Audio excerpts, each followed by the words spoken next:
I mean, it was, Ms. Granberry can't be virtual. Can you hear us, Ms. Granberry? all right, it's 6 o'clock. We'll get started.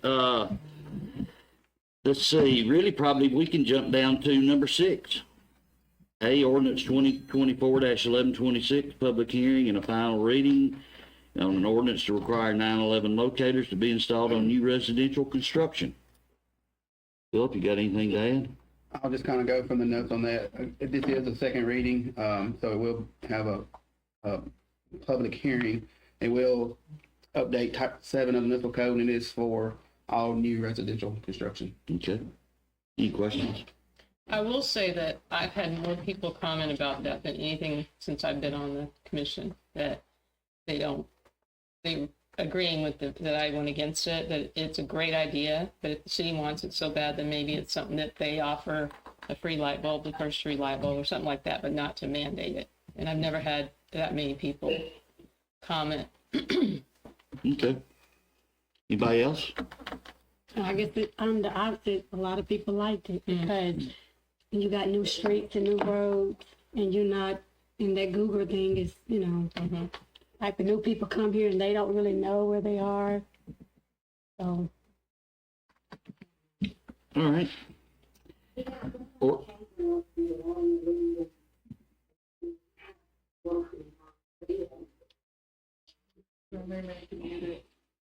Ms. Granberry, yes, we can hear you. Some background noise.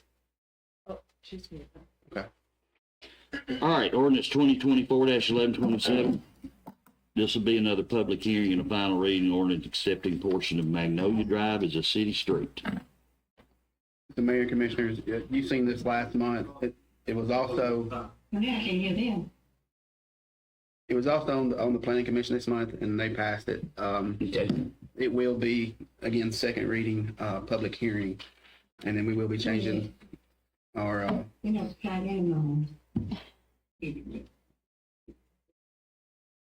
but yes, y'all well aware of this Yes. last month. Yeah. Planning commission, and then, All right.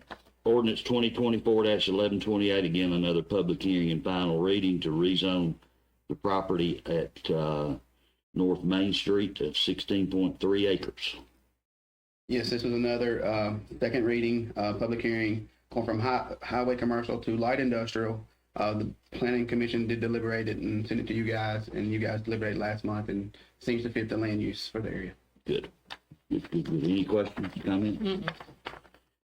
All right, I think we can jump down to number 10. We'll have the wastewater liaison report. I'll have it for you. It'll be in your packet too. Not many changes on it. Okay. I'll have a small gas report Tuesday night, and Okay. then Dale has a Dale's got the presentation for this evening. Oh, wow.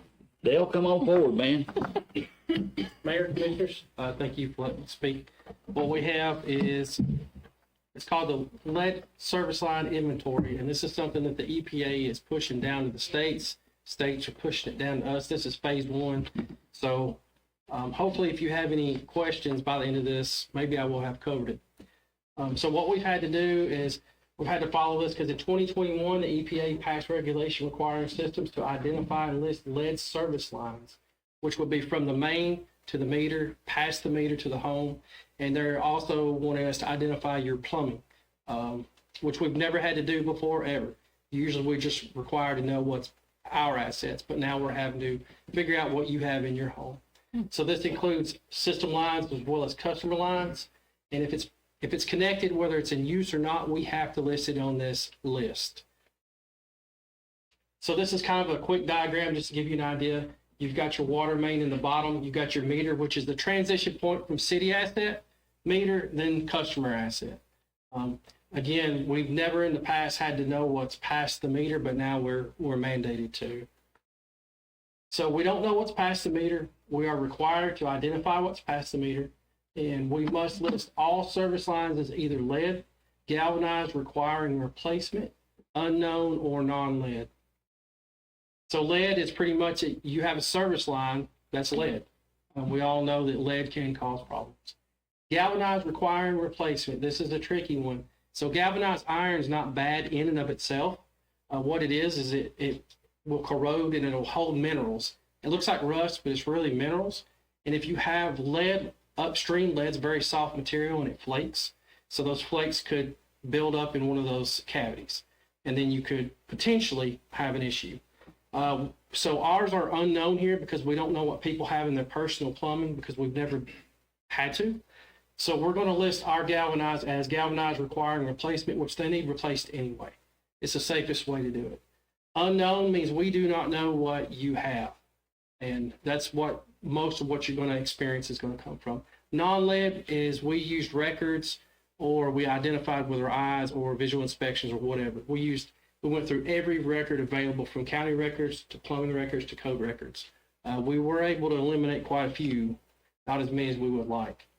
So our lead service line inventory, which was required to be done on October 16th, ours is complete.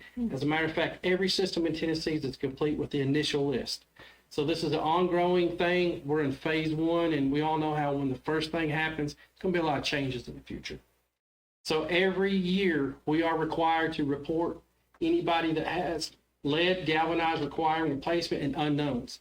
Mount Pleasant has unknowns, lots of unknowns because we don't know. So what we're going to have to do is we're going to have to send, if I don't know what your plumbing is and I haven't identified it, I have to send you a notice. And it is a educational notice, but if you don't take the time to really read it, it can be very fear-mongering. So we need to understand what it is, why it was sent, and why they're getting it. So it's final points here is the very, very important thing to know is we're required to notify the public of the potential dangers of lead exposure. We do have our notice ready to go out. There is some stuff in there that can be misinterpreted. It can be a little scary. We're required to identify every service line and all the materials they're made of, every single one of them. We're required to test drinking water all the time. We test water every month for a wide range of constituents. We've always tested for lead since the 90s, since they started this. We've always tested for copper, a wide range of things, from bacteria to protozoas. We test it, we check it. The city of Mount Pleasant has had 0 lead violations that I've been able to find, 0. So when we do a lead test, we don't just pull 1 or 2 samples. We pull 30, 40, 50 samples. And it goes to a third-party lab. City of Mount Pleasant has 0 violations on lead that we've found. Another thing that we have found is 0 lead service lines. So we know every single attachment that we have. We were able to verify every single one of those through records and service inspections. 0 lead service lines.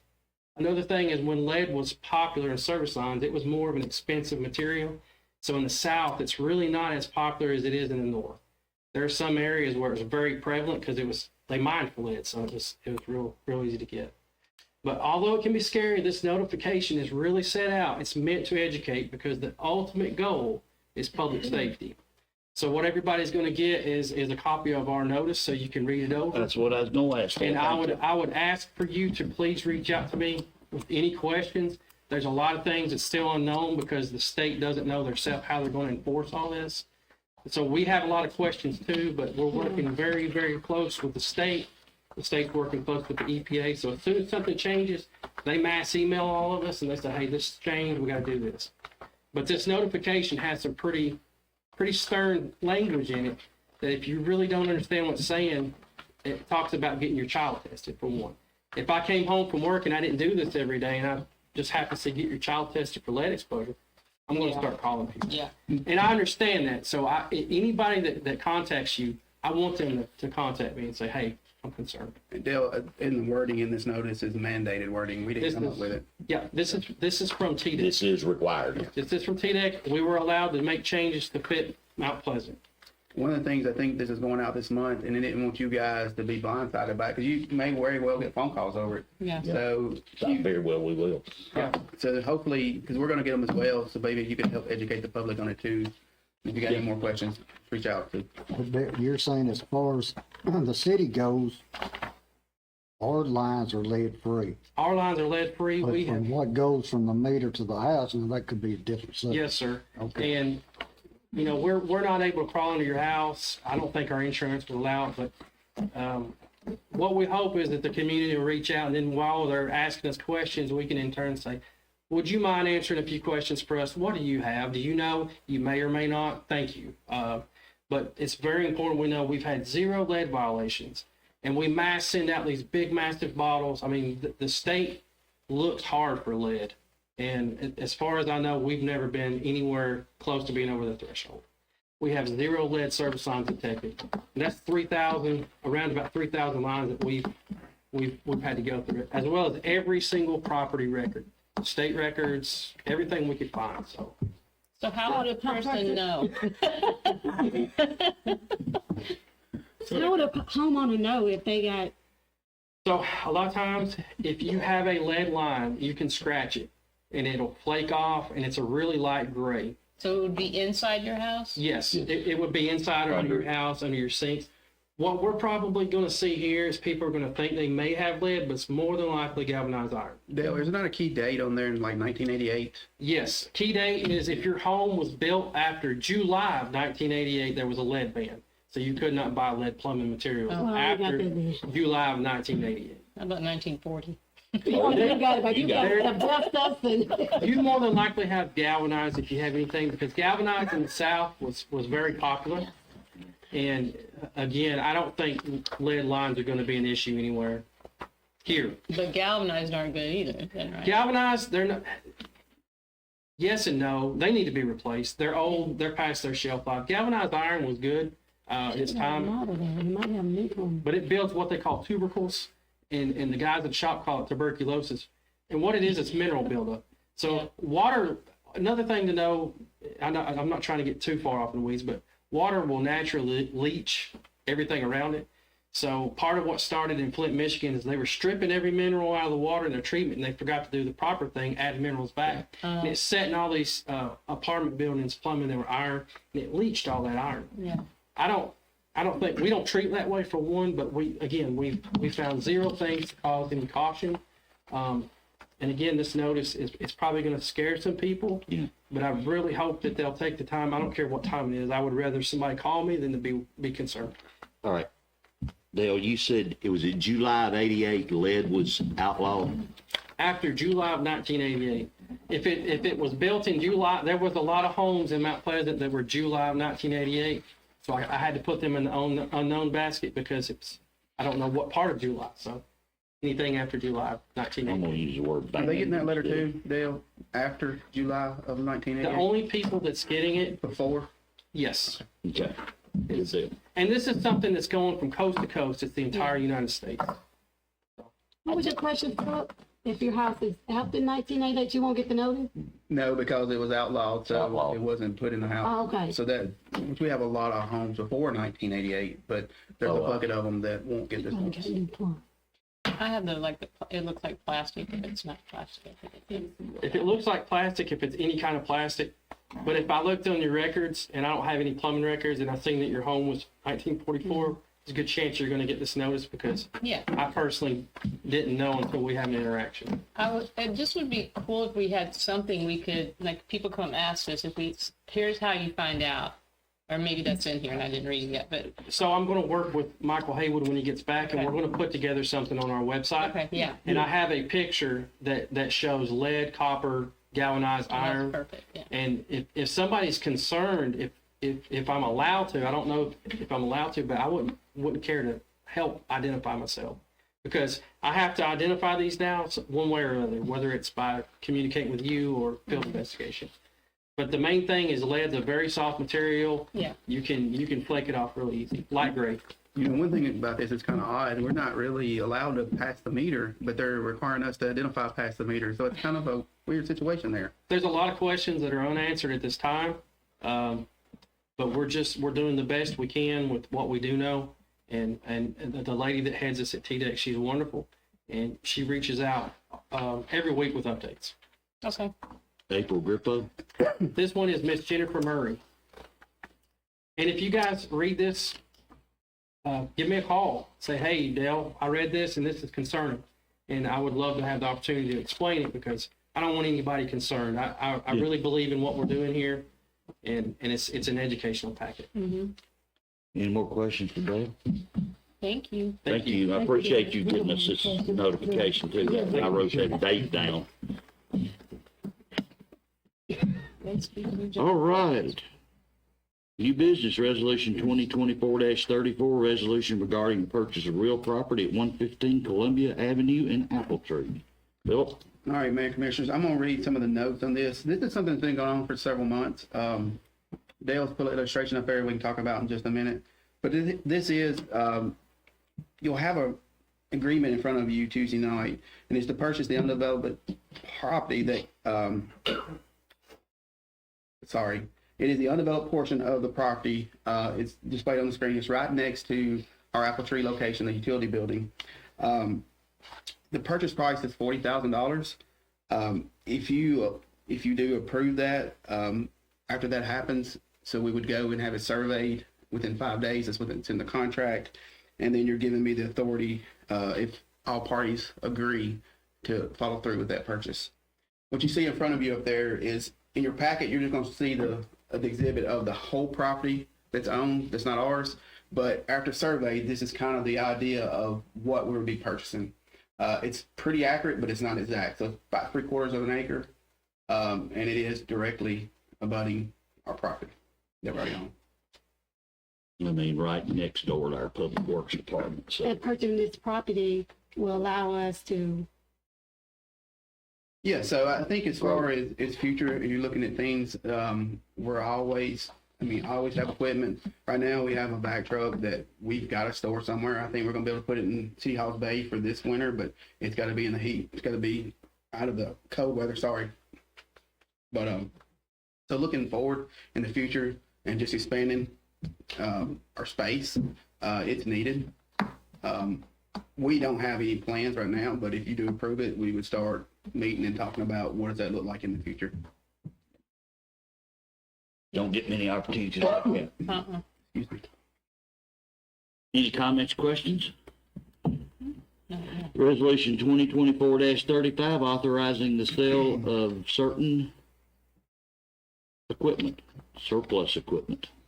Mayor Commissioners, this is 2 vehicles from the police department and then 1 vehicle from fire department, which is the codes. It's the Explorer that has a lot of miles. I drove for many years, so surplusing it. Yeah, okay, any questions? We see this, about once a year?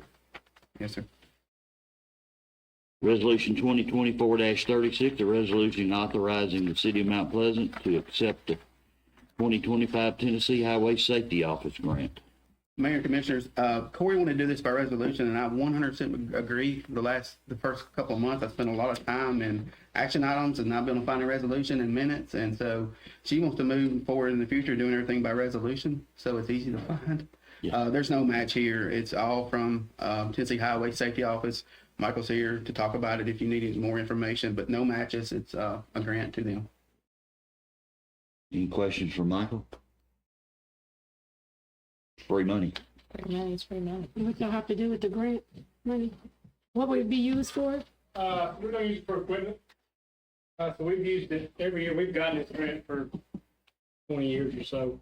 Every laptop we have in the cars has been bought with this grant. We buy radars with it. We buy the trailer, the speed trailer we have. We bought the speed trailer with it. So Okay. no match, it's free money. Oh, yeah, we need that. Just to add to what Michael said, that he's gotten it for a long time, but we never had it on agenda because we didn't necessarily Never had it have on the to. agenda. It's usually 5,000, but this year they upped it to just under 10. Oh, Cool. wow. Good deal. Good deal. Thank you, Michael. All right, that's all we have on the agenda. Mike, you got anything? No, sir. Really? No, sir, I do not. Pam? Big, That's what I got down too. yeah. Go ahead. Go ahead. Just a reminder, on Sunday afternoon from 3 to 5 is the bicentennial celebration, and the band is Murphy Ridge, and I actually went online today and watched them. They're pretty doggone good. Good. So bring a chair and come have fun. It's supposed to be mid-80s, nice, breezy, and be a good day. You wanna tell them where? At Manor the Hall. All right. Everybody have a great rest of the evening. All right, thank you.